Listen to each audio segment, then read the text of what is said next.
Saudara-saudara sekalian, kalau kita membaca dengan baik-baik ya, white paper ya, atau dokumen mengenai Society 5.0 yang dikeluarkan oleh Jepang, maka kalau saya bisa terjemahkan secara bebas adalah suatu komunitas masyarakat yang berpusat pada manusia yang bertujuan untuk mencoba menyelesaikan masalah sosial secara ekonomis melalui integrasi antara dunia fisik dan dunia cyber.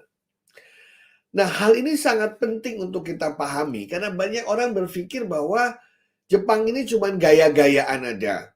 Mentang-mentang sudah negara maju, sudah menguasai teknologi yang sedemikian hebat, ingin meninggalkan negara lain dengan menciptakan suatu istilah yang baru. Sama sekali salah. Teknologi yang ada di Jepang itu tidak berada dalam ruang hampa. Mengapa di situ dikatakan berpusat pada manusia untuk menyelesaikan masalah sosial secara ekonomis melalui integrasi antara dunia fisik dan dunia cyber? Tahukah saudara-saudara sekalian bahwa negara Jepang yang maju itu sedang mengalami masalah serius karena mereka sedang berada atau ada dalam jebakan yang namanya aging society. Dunia kesehatan, kemajuan teknologi, healthcare di Jepang sedemikian berhasilnya sehingga jumlah manusia non-produktif melebihi jumlah manusia yang produktif.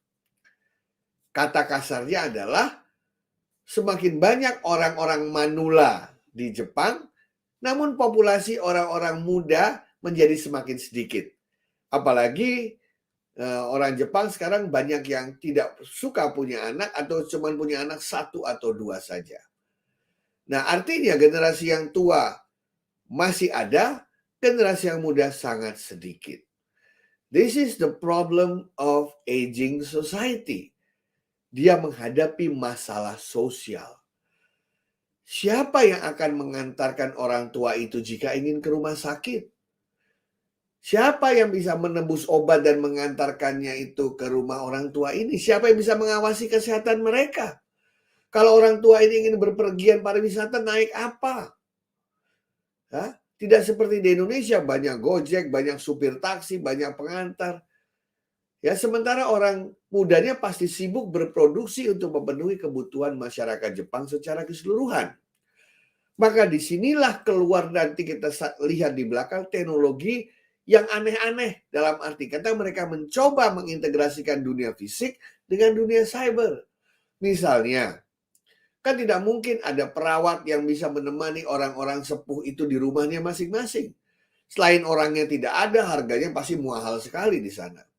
Akhirnya mereka mengembangkan yang namanya wearable technology, ya, gadget-gadget tapi yang ditaruh di tangan, ditaruh di tubuh kita untuk memonitor kesehatan, untuk memonitor detak jantung, untuk memonitor kelembapan kulit, untuk memonitor mata, untuk memonitor tekanan darah. Dan itu semua oleh teknologi dipakai oleh orang-orang tua, dihubungkan ke rumah sakit terdekat, rumah sakit akan membantu untuk memonitor masyarakat manula tersebut. Dan dengan menggunakan artificial intelligence, jika ada apa-apa, maka akan ada warning, alarm di rumah sakit tersebut dan kita bisa membantu orang tua yang ada. Bagaimana dengan orang tua yang sudah tidak bisa jalan lagi? Dia kan butuh makanan. Tidak mungkin dia pesen Gojek di Indonesia.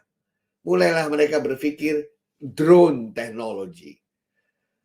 Orang tua memesan dari handphone, tapi barangnya dikirimkan oleh drone technology. Dikirimkan ke rumah, karena tidak ada yang mengantar. Mereka memikirkan hal itu. Kemudian juga, kalau mereka ingin berpergian ke rumah anaknya, berpariwisata, ingin rileks, ada nggak lagi yang mau jadi supir taksi? Karena pekerjaan mudah kurang, mungkin supir taksi beralih ke pekerjaan-pekerjaan yang lain. Sementara kalau manula harus jupir kan sudah berbahaya karena mungkin patahnya sudah rabun dan lain sebagainya. Maka mereka mulai memikirkan autonomous vehicle. Ya, mobil yang bisa jalan sendiri tanpa harus ada supirnya. Kemudian di di tempat-tempat alat berat atau di pelabuhan atau di airport, siapa nanti yang akan mau menjadi porter, mengangkat-ngangkat barang kalau ada orang datang? Kan orang kurang. Mereka mulai berpikir mengenai penggunaan robotics begitu. Nah, jadi teknologi yang dikembangkan itu tidak berada di ruang hampa, tetapi karena ada masalah sosial. Jadi teman-teman, kalau Anda sering mendengar, ayo kita maju ke Society 5.0 di Indonesia, bla bla bla, tanpa mengetahui latar belakang ini harus berhati-hati. Karena Jepang adalah negara yang sedang menghadapi aging society.